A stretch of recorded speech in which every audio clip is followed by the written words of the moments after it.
Donc, bienvenue dans ce podcast autour de la thématique du féminin sauvage. Donc, qu'est-ce que le féminin sauvage? Comment ça se matérialise dans la vie? Qu'est-ce qu'une femme sauvage? Donc, je suis Stécie, Loua et Claire. Donc, on est toutes les trois là chez Claire dans le sud. Donc, elle nous a invités pour créer un projet artistique autour du yoga, de la danse et des chevaux. Donc, on va se présenter brièvement et ensuite on partira donc dans notre interview croisée autour du féminin sauvage. Donc, Loua, qui es-tu? Alors, je m'appelle Loa, je suis danseuse et avec Stécie, on a créé la Candeli Serpentine Dance. Et là, on est dans le sud de la France, chez Claire. Merci. Oui, donc je suis Claire, je suis la créatrice de l'Eki Yoga. Et donc, c'est une méthode qui allie l'Eki Coaching et le yoga sur un cheval. L'Eki Coaching permet vraiment de se connecter donc, au cheval, qui est notre miroir émotionnel, et donc vraiment de découvrir notre pouvoir personnel grâce au cheval, qui va nous le retranscrire dans un langage honnête et sincère. Et moi, je vais être, on va dire, la traductrice de ce langage dans cet espace sacré. Et le yoga à cheval, vraiment, c'est une pratique qui va permettre d'expérimenter le yoga en décuplant les bénéfices des postures et en l'agrémentant de la cohérence cardiaque avec le cœur du cheval qui se met en synchrone avec le cœur de l'humain, ce qui crée un apaisement incroyable. Donc moi je suis Stécie, donc prof de Kundalini Yoga, et j'ai aussi donc fondé la Kundalini Serpentine Dance donc avec Loa, qui est une discipline pour les femmes. On va venir réveiller notre énergie Kundalini par la danse, le yoga Kundalini Shakti, les rituels, la Kundalini Activation, voilà. Donc tous les outils qui viennent réveiller la Kundalini. Donc on a créé notre école, donc Shakti Empire, qu'on a appelé l'école justement du féminin sauvage. Donc le féminin sauvage, qu'est-ce que c'est? Moi, quand je t'ai vue, Claire, là, sur ton cheval, elle avait donc enlevé la selle, etc. Elle était hyper libre avec sa belle robe blanche et ses cheveux au vent, en train de galoper. Et je me suis dit, waouh, là, on est vraiment dans la thématique du féminin sauvage. Donc, pour toi, Claire, c'est quoi le féminin sauvage et comment, en fait, tu le vis? Moi, que ça soit par rapport aux décisions que je prends dans ma vie, au rythme que je m'autorise à vivre, justement en étant connectée vraiment à mon rythme de femme. Et donc à travers les éléments, la lune, le soleil, les saisons. C'est vrai que quand je suis en contact avec ma jument, je peux d'autant plus m'autoriser à être vraiment femme sauvage. C'est quoi le féminin sauvage pour toi en général? Bah, c'est oser être soi-même et s'autoriser à se respecter et aussi à faire tout ce que notre désir ou notre instinct nous recommande de faire et les accomplir sans se poser de questions ou sans penser qu'on va être jugé ou quoi que ce soit, juste en fait passer à l'action et le faire. Et pour moi, c'est ça, le féminin sauvage. Ça apporte une grande liberté et une grande richesse pour incarner qui on est en fait. C'est quoi pour toi le féminin sauvage, Loua? Du coup, pour moi, vivre mon féminin sauvage, c'est vraiment m'autoriser à être moi-même, à exprimer mes vérités, mon honnêteté intérieure, exprimer mes émotions, aller vers mes désirs profonds, aller vers mes rêves, à m'autoriser à prendre ma place, à exister, à être sur cette terre, quelque chose que peut-être on peut souvent ressentir quand on est une femme, un peu timide, sensible. On a du mal à s'incarner, on a du mal à prendre sa place. Je pense que ouais, pour moi, le féminin sauvage, c'est vraiment s'autoriser à être pleinement libre dans son corps, dans ses mouvements, à rayonner qui on est, à s'exprimer, être à l'écoute de nos instincts un petit peu plus primaires, qui nous disent oui, non, vas-y, c'est bien, c'est pas bien. Euh, ouais, être à l'écoute de ça, de cette intelligence, intuition féminine qui est vraiment très très forte. Et aussi, ouais, avoir la capacité à créer, créer de l'art, créer des expériences, créer, chanter, danser, dessiner, retrouver un petit peu l'innocence ouais, enfantine de la création. Voilà, pour résumer. Et C'est beau. comment tu vis, toi, ton féminin sauvage concrètement dans ta vie? Moi, c'est surtout ouais, à travers la danse. J'adore ressentir la liberté à travers le corps, à travers le mouvement. Et la danse, ça me permet vraiment de ressentir les éléments, ressentir mon corps, être vraiment dans une transe intérieure et faire l'amour avec la vie, faire l'amour avec mes sens. Et ça, pour moi, ouais, c'est sauvage, c'est tellement agréable. Et c'est pas dans l'intellect, c'est pas dans le mental, c'est beaucoup plus dans vivre son corps, vivre ses émotions, vivre quoi, être vivante. Euh, donc voilà, et aussi suivre mes désirs, même si mes parents ou certaines personnes me disent que je fais n'importe quoi, me dire que voilà, j'y vais, je fais l'expérience, même si c'est une erreur, je vais apprendre et je m'écoute au moins je me respecte, au moins j'y vais quoi. C'est ça un petit peu pour moi. Ouais, donc finalement, ce serait oser, quoi. Voilà. Oser, foncer. Moi, c'est aussi comme ça que je vois le féminin sauvage. Quand je pense à une femme sauvage, je pense à une femme qui est dans la nature et qui joue avec les éléments, hein, une femme qui est dans le mouvement, qui ose, qui court, les cheveux dans le vent. Pour moi, c'est ça aussi, le féminin sauvage. C'est revenir à l'état brut, en fait. Avant que la société nous modèle, avant qu'on reçoive une éducation, voilà, tous ces dogmes et conditionnements. Pour moi, la femme sauvage, c'est celle qui est naturelle à 100%, hein, le diamant brut, qui écoute juste son cœur et qui s'en fiche de la vie des autres. Voilà, partirait d'un endroit parce qu'elle se sent mal, sans s'excuser. Bon, une femme sauvage, je pense, quand même reste polie. Mais j'imagine, voilà, quelqu'un de vrai, de pur, qui écoute son intuition et qui n'a pas peur de déranger ou de se faire petite parce que peur d'être jugée ou du regard des autres. Dans ma vie, je vis ce féminin sauvage par le mouvement. Donc ça peut être par la course, j'adore courir par exemple, et quand je cours le matin, je sens cette femme sauvage qui ose et qui fonce. Et aussi dans le mouvement du voyage, voilà, de bouger. C'est comme ça aussi que j'exprime ces féminins. Oser partir, oser prendre des risques, oser de changer de vie, oser tout plaquer au dernier moment, oser reprendre à zéro. C'est comme ça que j'exprime moi mon féminin sauvage. Donc après, voilà, on peut se dire, voilà, c'est facile d'exprimer la femme sauvage hein, quand on voyage comme nous ou quand on a des métiers qu'on a créés à notre compte. Mais c'est vrai que pour la majorité hein, des femmes qui sont salariées ou qui vivent en France et qu'on leur parle de féminin sauvage, ça peut être hyper flou. Et, euh, et ouais, il y a quand même des défis, il y a quand même des obstacles hein, qui empêchent à ce sauvage de se manifester, d'être une femme wild. Donc, qu'est-ce que vous en pensez, vous les filles, par rapport à ça justement? Quels sont voilà, les défis, les obstacles à surmonter pour pouvoir vraiment vivre pleinement hein, son féminin sauvage? Moi, je dirais que c'est surtout ouais, le regard des autres, la pression du conditionnement qu'on peut avoir à devoir être des femmes gentilles, des femmes parfaites, des femmes polies, des femmes qui écoutent, et des femmes avec qui on est tout le temps d'accord. En fait, s'autoriser à être un petit peu plus méchante, s'autoriser à prendre sa place, s'autoriser à suivre ses désirs, suivre ses rêves, même si c'est pas exactement comme tout le monde le fait. Justement, s'autoriser à être original, s'autoriser à aussi ressentir ses émotions fortes.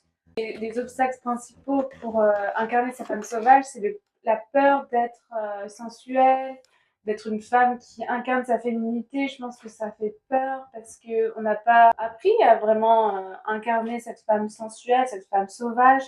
Et je pense qu'il y a aussi le regard masculin qui peut parfois être un petit peu objectifiant, qui peut dénigrer la femme quand elle est sensuelle, quand elle ose rayonner. Et donc, on a cette peur d'être jugée, cette peur d'être regardée comme un bout de viande.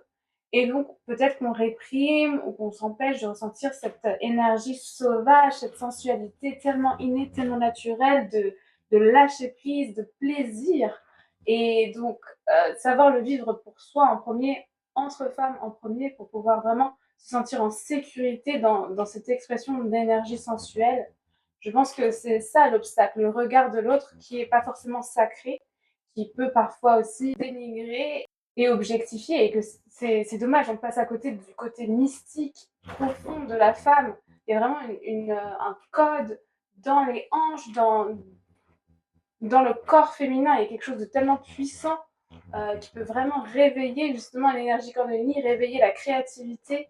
Et voilà, une femme muse, une femme, elle peut vraiment insuffler un souffle de vie, quelque chose de magique.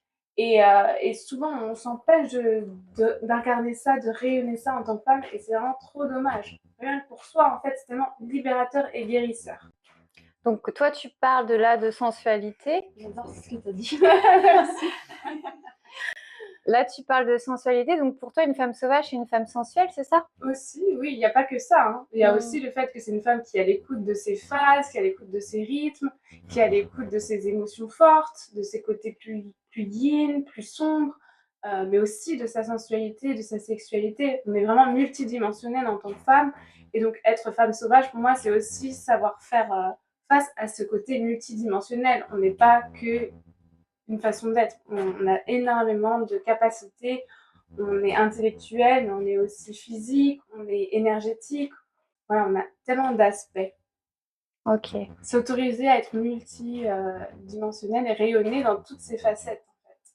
Oui, je pense aussi que vivre pleinement son féminin sauvage peut être un défi, dans le sens où on a tellement été habitué à être conditionné, ou en tout cas jugé, qu'on va moins oser rayonner et moins oser exprimer ses instincts. Et donc finalement, qu'est-ce qu'on pourrait donner comme conseil aux femmes pour pouvoir exprimer cette femme sauvage dans leur quotidien? Faites de la Kundalini Serpentine Dance. Ouais, ça c'est un super conseil. Oui, ça c'est... J'arrive pas à parler. Je te jure, c'est un truc de ouf. Oh là là. Oui, c'est vrai que quand on se connecte à son énergie Kundalini, on se connecte à ce côté sauvage. Donc, que ce soit par la danse, par le Kundalini Yoga, par même toutes les pratiques corporelles, on va revenir en fait dans notre corps et dans cet état sauvage. Nous, dans la Kundalini Serpentine Dance, on éveille l'énergie Kundalini par la danse et par le mouvement, les rituels. Ouais, on a voulu vraiment donner l'espace à l'énergie Kundalini pour le féminin sauvage. Donc, on a vraiment voulu adapter les pratiques pour que ce soit vraiment féminin, à l'écoute de nos émotions, vraiment exprimé à travers le corps, se sentir fière et puissante en tant que femme grâce au mouvement, grâce aux pratiques. C'est vraiment important d'avoir des pratiques comme ça en tant que femme pour s'autoriser à vraiment être dans son féminin sauvage. Et je pense qu'avec Stécie, on a vraiment trouvé ça, quoi. Oui, en fait, être dans son féminin sauvage au quotidien, c'est aussi respecter, ou en tout cas observer ses émotions. Voilà, les émotions sont naturelles, les émotions en font partie de nous. On a tendance beaucoup à les étouffer, notamment les émotions désagréables, comme la colère, la tristesse. On peut en avoir honte, alors que quand on est une femme sauvage, on va les embrasser, ces émotions, on va les honorer. Donc, à travers nos pratiques, que ce soit yoga, danse ou rituel, ou même massage, ou même avec Claire dans sa pratique d'Eki Yoga, on va embrasser ses émotions. Et ça, c'est un acte sauvage. Ça, c'est un acte aussi militant, de pouvoir regarder ses émotions, de pouvoir aussi regarder ses parts d'ombre en face, sans les juger, les intégrant, en les transformant aussi. Ou même toi, Claire, dans ta pratique, tu proposes aux femmes de se connecter avec leur féminin sauvage. Oui, bien sûr, parce que déjà, grâce au miroir émotionnel qui est le cheval, on va se reconnecter vraiment à notre essence. Donc on a en nous ce côté femme sauvage parmi les archétypes du féminin. Donc en se reconnectant avec le cheval et en plus avec un animal qui vit presque comme à l'état sauvage, immédiatement, on va se reconnecter à cet état de femme sauvage dont on a crucialement besoin. Waouh, ouais, génial. Même dans la vie quotidienne, moi, là, je viens d'y penser, juste s'autoriser à rigoler quand on a envie, rigoler fort, même si les autres se disent oh là là. Voilà, être nous-mêmes, c'est un acte de féminin sauvage en fait. S'autoriser aussi à pleurer devant les autres sans avoir honte. S'autoriser à être en colère quand on sent qu'on a besoin de mettre des limites. S'autoriser à dire non. S'autoriser à dire Et non. à dire oui aussi quand on en a envie. Ouais, s'autoriser aussi à être, voilà, comme disait Loa tout à l'heure, dans sa sensualité, voilà, s'autoriser à tomber amoureuse, à vivre la vie à 100% en fait, sans filtre. Ouais, et même s'autoriser à incarner sa leaduse, parce que je pense qu'on a peur d'incarner ça. On nous a pas appris à prendre notre puissance, à prendre notre place et avoir notre rôle de reine, de leaduse. Donc toi, avec l'Eki Yoga, comment est-ce que tu fais pour aider les gens à incarner un petit peu plus leur puissance, leur leadership avec le cheval? Alors, il y a une pratique qui est vraiment comme un vrai jeu, en plus, donc très amusante, que j'adore en fait proposer. C'est donc la pratique que j'appelle de l'engagement. Parce qu'il faut savoir que le cheval est dans la nature est une proie. Donc son seul moyen de défense, c'est de fuir. Et pour qu'il soit rassuré et qu'il suive quelqu'un, il faut que cette personne soit en posture de leader. Donc tant que le cheval vous ignore et qu'il ne décide pas de vous suivre, c'est que vous n'arrivez pas à incarner un véritable leadership du cœur, qui n'a d'ailleurs rien à voir avec le leadership qu'on peut enseigner parfois dans le monde de l'entreprise, qui en vérité n'a rien à voir avec un véritable leadership, qui est justement montrer la voie et oser l'action bénéfique pour soi-même et pour le groupe pour pouvoir évoluer. Et donc avec le cheval, on peut vraiment, grâce à ces exercices, faire en sorte d'activer son leadership pour que le cheval nous voit vraiment comme un leader. Et à partir du moment où le cheval nous ressent comme avec une énergie de leader et qu'on arrive à incarner en fait cette énergie, on va pouvoir garder cette manifestation en fait en nous qu'on va pouvoir réutiliser quand on le souhaite et réactiver quand on le souhaite dans notre vie de tous les jours, autant au niveau professionnel que personnel. Donc c'est vraiment un cadeau incroyable qu'on se fait à soi-même et aux autres de pouvoir œuvrer sur nous pour pouvoir incarner ça. Et le cheval nous le permet. Waouh. C'est trop beau. Et c'est vrai que oui, même de se reconnecter dans la vie quotidienne, si on reste sur les conseils qu'on peut donner pour incarner la femme sauvage, c'est vraiment cette connexion avec la nature, les animaux. Les éléments aussi, avec la mer, l'eau, les rivières. Voilà, si on peut donner d'autres conseils, vas-y. Ouais, pour moi, le féminin sauvage, c'est un petit peu être dans une autre dimension, une dimension où on est beaucoup plus vivant. Je pense que ouais, être la femme sauvage, c'est un petit peu redescendre du mental au corps, à la terre, se reconnecter à l'énergie de la terre et y trouver tous les bienfaits dans une autre dimension plus lente, plus onctueuse, où on savoure plus sa propre présence, on savoure vraiment les éléments, on savoure vraiment la vie. Et l'énergie Kundalini, c'est vraiment ça, c'est se sentir créative, vivante, libre, rayonner pleinement qui on est. Ouais, c'est ça, oser briller, oser prendre sa place, oser être vous-même et, et vous serez une femme sauvage. On avait enregistré 1 heure et demie de podcast qui vient de s'effacer, donc c'est difficile de le répéter, mais bon. Et on a eu plein d'obstacles, donc voilà, on a fait de notre mieux aujourd'hui. On espère que ça vous a plu. Mettez en commentaire ce que vous avez ressenti et comment est-ce que vous vivez votre femme sauvage. Qu'est-ce qui vous aide dans ce chemin et quels sont vos obstacles. On est curieuse. Ouais, puis merci Claire pour nous avoir montré aussi cette dimension de la femme sauvage avec l'animal parce que moi c'était une grande première de monter sur un cheval et c'était incroyable et j'ai vraiment ressenti ce sentiment de liberté que j'adore et que je peux retrouver voilà, dans mes pratiques de Kundalini, de danse, etc. Et là, juste en étant sur un cheval, waouh, il y a aussi un sentiment de liberté que j'avais jamais expérimenté avant. Donc voilà, merci Claire pour m'avoir rendue un peu plus sauvage encore. Avec grand plaisir. Et donc la prochaine fois, ça sera l'expérience du galop à cheval avec tes cheveux au vent et Loa en train de danser pour accompagner les mouvements de Naria. Ouais. Là, on a créé un super projet en vidéo et photo avec la danse et le cheval, et on a hâte de vous montrer, ça va être trop beau.